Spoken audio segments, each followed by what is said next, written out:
Over the years, there have been a number of books written about the early frontier history of Dodge City. The most recent has been Dodge City and the Birth of the Wild West by Robert Dykstra and Joanne Manfra. There is Dodge City, The Early Years, 1872 to 1886, written by William Schillingberg. In 1977, Odie Falk published Dodge City, the Most Western Town of All.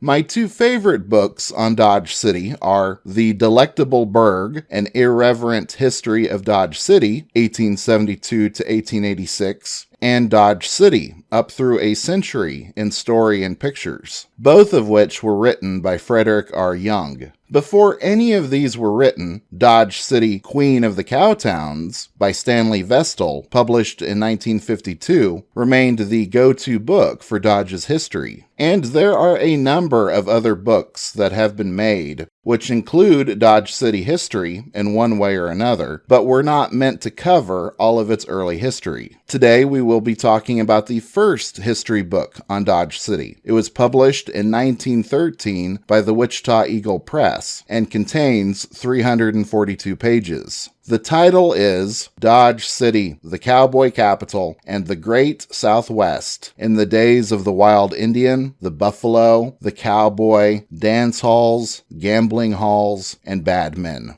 and was written by Robert Smarr Wright. So, who was the author of this impressive work? Who was Robert Wright? When you think of the big personalities associated with Dodge City, most people think of the lawmen and gunfighters that spent time there. Bat Masterson, Wyatt Earp, Bill Tillman, Luke Short, and Doc Holliday. These men led exciting and interesting lives and inspired Western films. Robert Wright was not a lawman, but during the time of Dodge's frontier period, he was one of the biggest names in town. Wright lived and worked in the area of southwest Kansas years before Dodge City even began, and continued to live there after the cattle drives had ended, putting him in a very unique position to write a history book on Dodge City. In 1859, Robert Wright made his first trip on the Santa Fe Trail, being in charge of ox-drawn wagons. He was 19 years old. The Santa Fe Trail cut through southwest Kansas on its way to New Mexico, going right by where Dodge City would later be settled. In the spring of 1863, Wright made his second trip down the Santa Fe Trail. He was 23 now, and once again in charge of ox wagons. Wright decided to try something new and signed onto a stage line to deliver mail to Santa Fe with the Barlow, Sanderson and Company. Wright would continue on in the stage line business, building stage stations, getting supplies for teams, and hiring men. Later, Wright began to become more involved with the local forts, furnishing hay for Fort Lyon and obtaining wood and producing lime for Fort Dodge.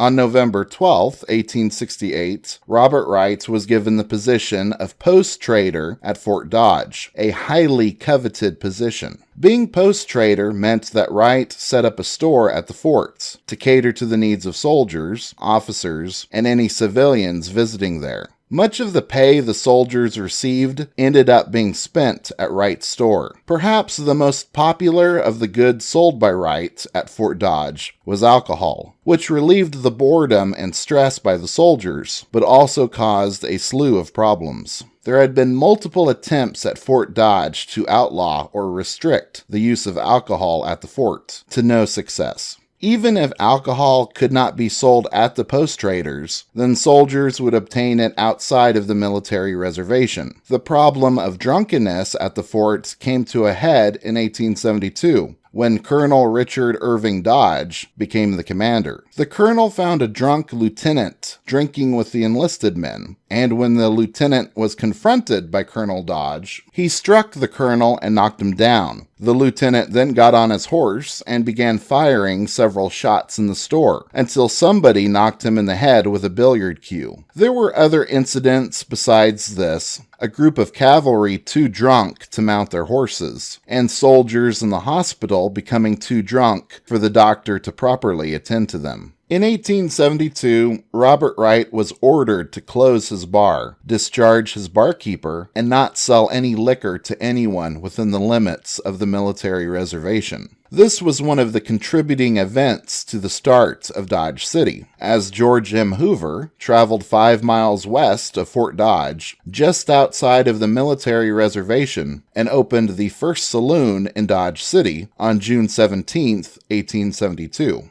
Established saloons outside of the military reservation meant that soldiers could still get their whiskey, but with the added buffer of being miles away from the fort. With the coming of the railroad and the buffalo hide business, the spot Hoover chose grew into an important commercial center, and Robert Wright, being in a profitable business position already, was there to help it grow. In August, Wright helped create a town company in order to properly organize and sell lots of land. Wright was president of the Dodge City Town Company.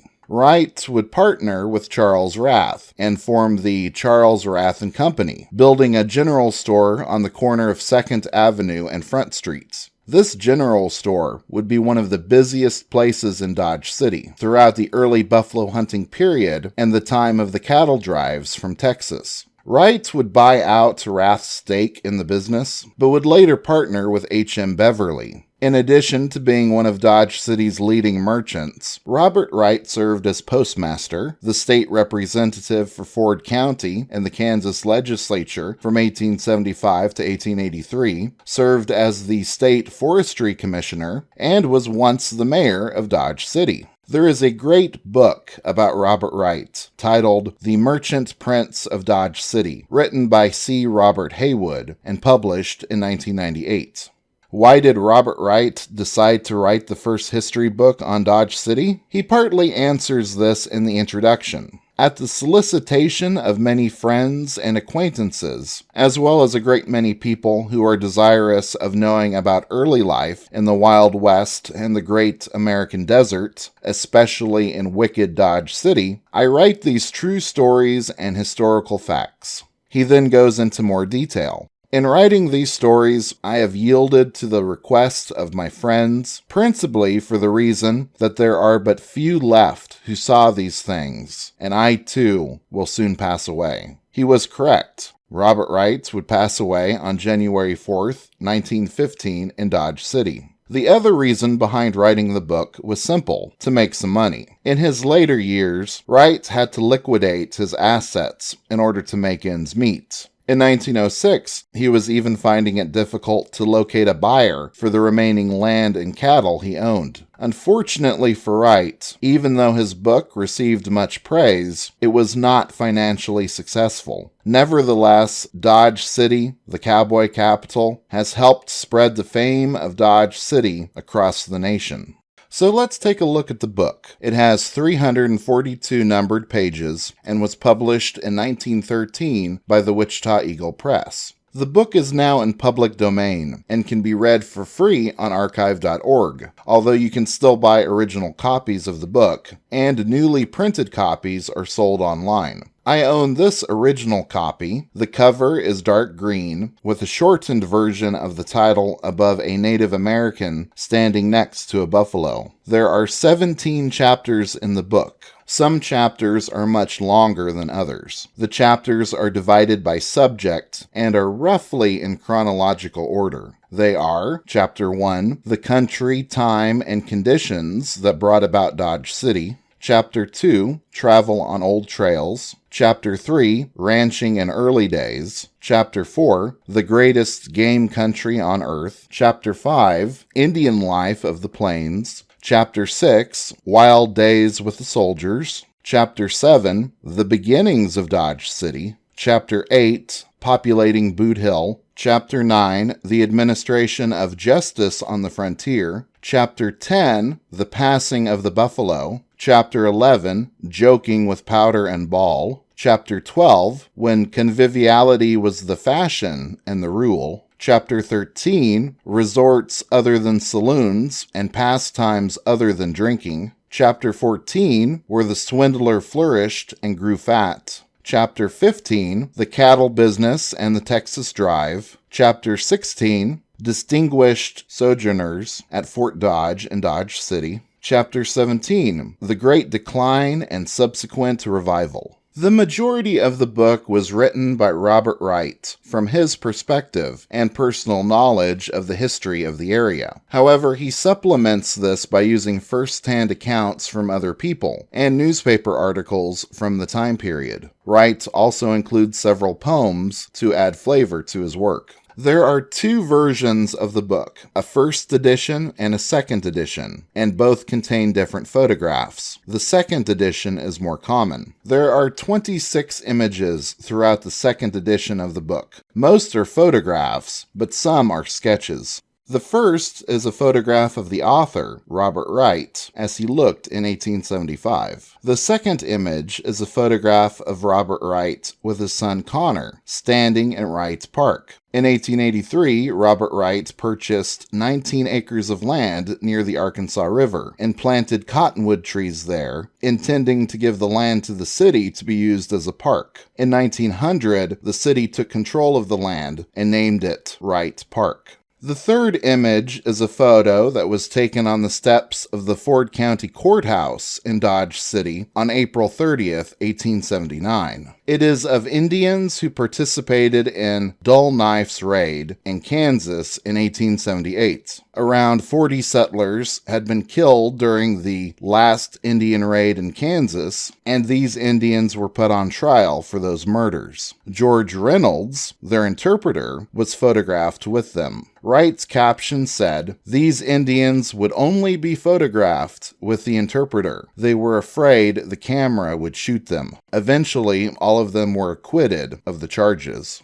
The fourth image is a photograph of Dodge City's Front Street as it appeared in 1878. The camera was facing northwest when the photo was taken. Wright's general store can be seen at the end of the block on the left. The fifth image is a sketch of the Old Courthouse. This was the first courthouse built in Dodge City. It was constructed in 1876 and was located at the corner of Spruce Avenue and Central Avenue. Number 6 is a photograph of Front Street in Dodge City in 1878, although this one was taken further east than the last, and shows the Dodge House Hotel on the right. The seventh image is a photograph of Dr. T.L. McCarty. Dr. McCarty came to Dodge City in 1872 and operated a drugstore and medical office. He served as county physician for Ford County. When Robert Wright passed away in 1915, he was in the McCarty Hospital in Dodge City and cared for by his friend, Dr. McCarty. The eighth image is of the south side of Dodge City in 1872. Taken during the winter, the trees in the background show where the Arkansas River is. The ninth image is a photograph of City Hall. This was the first City Hall in Dodge City and was dedicated in September of 1888. The 10th image is a photograph of the famous Dodge City Cowboy Band. The band was organized in the early 1880s by Chalk Beeson. The members of the band were all genuine cowboys, dressed in proper cowboy attire. The band was invited to play all over the country, and always made a memorable impression wherever they went. Number 11 is a photo of A.J. Anthony. Anthony was a well-known cattleman who lived in the area when Dodge City first began. He worked at the Fort Dodge Sutler store until 1874 and helped organize Ford County in Dodge City. He was the first county treasurer and served 3 terms as county commissioner. The 12th is a photograph of the famous Dodge City Peace Commission, taken after the Dodge City War of 1883. This version has William F. Petillion cropped out. The 13th image is a photograph of Bat Masterson. Bat served as undersheriff and later sheriff of Ford County, Kansas. Bat was involved in 2 of the most famous gunfights of Dodge City, the shooting of Ed Masterson in 1878 and the Battle of the Plaza in 1881. The 14th image is a sketch of the old bridge across the Arkansas River. This bridge was constructed in the early spring of 1873 and helped increase traffic to early Dodge City. The 15th image is a photograph of Chalk Beeson. Chalkley Beeson organized the Dodge City Cowboy Band, was once the owner of the Long Branch Saloon, served in the state legislature, and served 2 terms as sheriff of Ford County.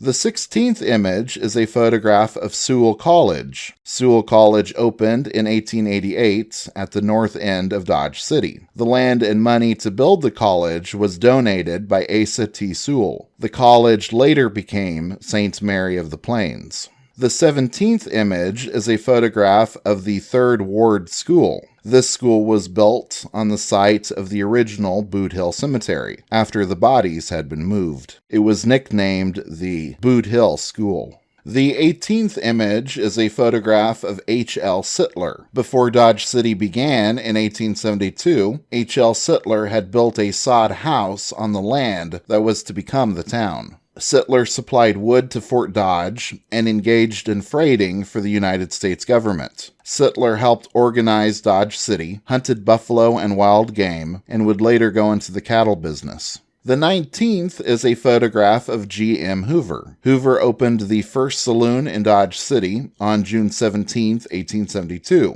George Hoover was the first elected mayor of Dodge City, the founder and president of the State Bank of Dodge, served in the state legislature, and was county commissioner. The 20th image is a photograph of Colonel Brick Bond. Orlando A. Brick Bond was one of the early buffalo hunters in the area in 1872. He operated a dance hall and saloon with Tom Nixon. He later became an advocate for stricter game laws and worked towards wildlife preservation.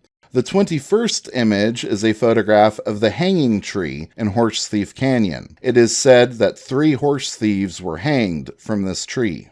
The 22nd image is a photograph of John Riney. Riney came to Dodge City in August 1872 and was the toll keeper for the first bridge over the Arkansas River at Dodge City. The 23rd image is the first sod house in Dodge City. The sod house was built by Henry Sittler before the town began. Buffalo hunters started hauling their hides near Sittler's sod house, as they knew the railroad would be coming soon. The 24th image is of the oldest house in Dodge City. This house was moved quite often. It was built in Abilene, moved to Ellsworth, then to Fort Dodge, and finally ended up in Dodge City. The 25th image is of the old Burrell Farm and Sod Dwelling, which was located 12 miles southwest of Dodge City. The 26th image is a sketch of the Battle of Little Coon Creek. The battle took place northeast of present-day Kinsley, Kansas, on June 18, 1848. The first edition of the book contained some different images. Before the title page, there was a colored illustration of an Indian on horseback hunting a buffalo with a bow and arrow. There is also an illustration of a bird's eye view of Dodge City in 1888. Between pages 38 and 39, there is a photograph of a trail herd in southwest Kansas. Between pages 48 and 49, there is a different photograph of Robert Wright. This one was taken in 1880. Between pages 54 and 55, there is a photograph of the cowboy band on the roundup in Indian Territory. Between pages 70 and 71, there is an image of a buffalo with the caption, "One of the tame buffaloes which routed the show band in Dodge City." Between pages 144 and 145, there is a photograph of Andy Johnson. Andy Johnson, nicknamed Andy the Swede, was a blacksmith, carpenter, and participant in the Second Battle of Adobe Walls. He traveled with Charles Rath to Kansas and worked under Rath in the buffalo hunting and hide business. He helped build and run the general store in Dodge City. Between pages 178 and 179 is a photograph of cowboys eating. The caption is, "Chuck wagons on a roundup in southwest Kansas." Between pages 194 and 195 is a photograph of early Dodge City with the caption, "In the early days of the hide trade at Dodge City, old dance hall at Wright." Between pages 198 and 199 is another photo of early Dodge City with the caption, Dodge City in the early 70s, in order from left to right, barbershop, restaurant, Bill Playford Saloon, dance hall, and M.V. Cutler's store. Between pages 218 and 219 is a photo of cowboys and their cattle with the caption, Just After the Roundup. Between pages 246 and 247 is a photo of the railroad depot with the caption, The Old Santa Fe Depot. The first one was a boxcar. Between pages 274 and 275 is another photo of a herd of cattle, this time with the caption, Roundup of Red-Polled Cattle.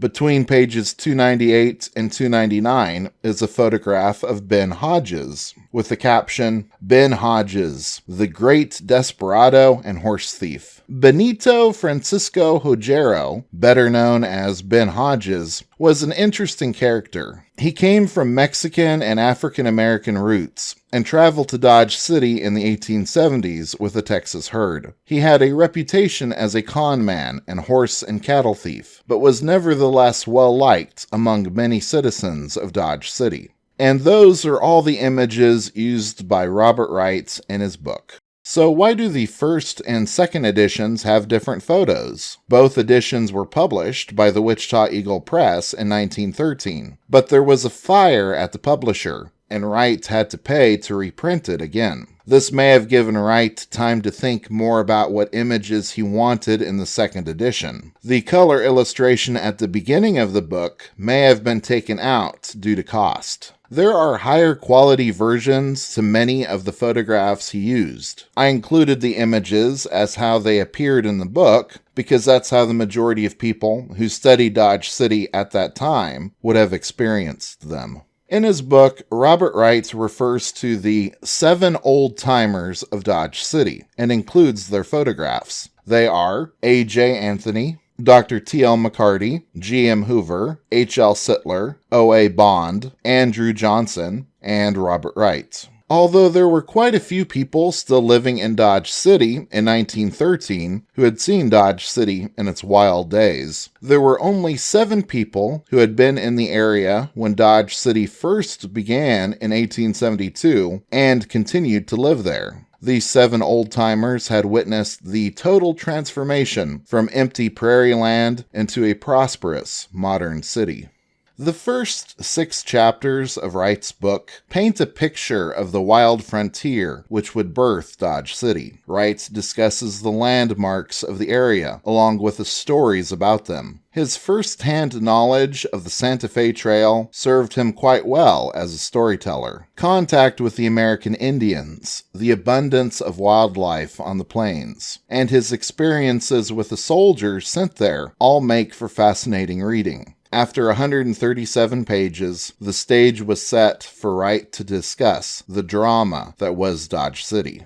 I believe the 2 main themes of Robert Wright's book are the importance Dodge City held as a center of commerce and community on the frontier, and that Dodge deserved a better reputation than the wicked and violent town so many knew it to be. The preface of the book, written by Nicholas Klain, the editor of the Dodge City Times newspaper, includes a description of Dodge City as a sort of frontier capital. The history of Dodge City, however, includes a wider environment than the ordinary city or town, because it was the focus of a range of country 200 miles north, south, east, and west. Therefore, its center of gravitation was equal in extent to that of a state. Upon this axis revolved and oscillated the bullwhacker, the buffalo hunter, the cowboy, the humble citizen, and the desperado. The character and life of this mixed class of citizenship was greatly sharpened and enhanced by reason of the strenuous and characteristic impulses which governed the circumstances in pursuit and development. Wright repeats this sentiment in Chapter 6. All the great expeditions against the Indians, horse thieves, and bad men were organized and fitted out at Fort Dodge or Dodge City because, as I remark elsewhere, they were at the edge of the last great frontier or the jumping off place, the beginning and end, the end of civilization and the beginning of badness and lawlessness of the frontier. Here civilization ended and lawlessness began. And Chapter 7 Wright includes a quote from a newspaper article. Kansas has but one Dodge City, with a broad expanse of territory sufficiently vast for an empire. We have only room for one Dodge City.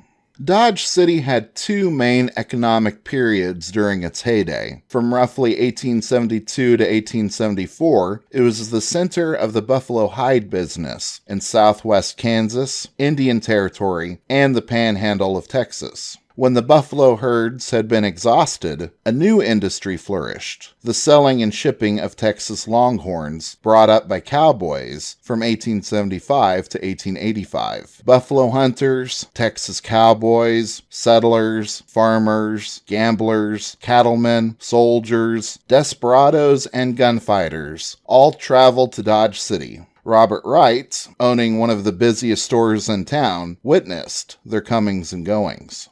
The second theme, that Dodge City deserved a better reputation, is more nuanced. Wright wasn't timid in discussing the violence that occurred in Dodge. He wrote about the early murders associated with the Vigilance Committee, the murder of singer and entertainer Dora Hand, the lynching of a horse thief, the shooting of Tom Nixon, and other examples of shootouts and violence, some more well known than others. Chapter 8, Populating Boot Hill, and Chapter 9, The Administration of Justice on the Frontier, are dedicated to these stories of murder and mayhem. Wright was also not in denial of the drinking, prostitution, and gambling that went on daily. His book includes stories of the saloons, the soiled doves, and the gamblers of the town. Still, he thought Dodge was much more than all the complaints levied against it, and the people there were better than they were made out to be. He especially disliked the treatment that newspapermen had given Dodge. Often only the worst side of Dodge City was written up, in a way to make the most of it. Dodge City was the theme of many lurid stories and sulphurous jokes, which tended, no less than the write-ups, to establish her position in the public eye as the wickedest town in America. Wright included examples of newspaper articles that besmirched Dodge. Dodge is the Deadwood of Kansas. Her incorporate limits are the rendezvous of all the unemployed scalawagism in 7 states. Her principal business is polygamy without the sanction of religion. Her code of morals is the honor of thieves, and decency she knows not. In short, she is an exaggerated frontier town, and all her consistencies are operated on the same principle. Dodge City is a wicked little town. Indeed, its character is so clearly and egregiously bad that one might conclude, were the evidence in these later times positive of its possibility, that it was marked for special providential punishment. All they raise around Dodge is cattle and hell. After quoting these newspaper articles, Wright responded, "Thus, Dodge City's evil reputation became established, whether deserved or undeserved. People living at a distance and having no way of knowing where truth ended and falsehood began naturally gave credence to all reports they saw published, until, in places remote, the very name of Dodge became a synonym for all that was wild, reckless, and violent. Strangers, approaching the town for the first time, did so with dread, entered it with fear and trembling, or passed through it with a sigh of relief as its last roof was left behind. Tales of the fate of tenderfeet in the border city struck terror to the soul of many a newcomer in the community, and the dangers apprehended by these new arrivals on the dreaded scene were limited only by the amount of courage, credulity, and imagination they possessed." To try and put Dodge City in a more positive light, Robert Wright includes many amusing stories and pranks in chapters 11, 12, 13, and 14. These range from tricking people into a snipe hunt to the Spanish bullfight that happened during the July 4th celebration in 1884. In his book, Wright included the good and the bad, but it's quite evident that he loved Dodge City no matter what others thought of his town. Here congregated people from the east, people from the south, people from the north, and people from the west. People of all sorts, sizes, conditions, and nationalities. People of all color, good, bad, and indifferent, congregated here because it was the big door to so vast a frontier. When Dodge City, the cowboy capital, made its debut from the Wichita Eagle Press, it attracted quite a bit of attention. Frank J. Price, writing for the New York Morning Telegraph, said, "Dodge City, the cowboy capital, the first literary effort of a septuagenarian, the Honorable R.M. Wright, is the most valuable contribution to Americana that has fallen into the hands of this present reviewer within a dozen years." The Topeka Capital newspaper wrote, "Robert M. Wright was a part of that history, and no one can surpass him in recounting it." Sections of Wright's book would be printed as articles in several newspapers. Wright would advertise his book by taking out large ads, and although it seemed to be well liked by all who read it, it would be a financial failure. This may have been due to problems with distribution more than anything else. As his ad said, "Remit in advance to Robert M. Wright.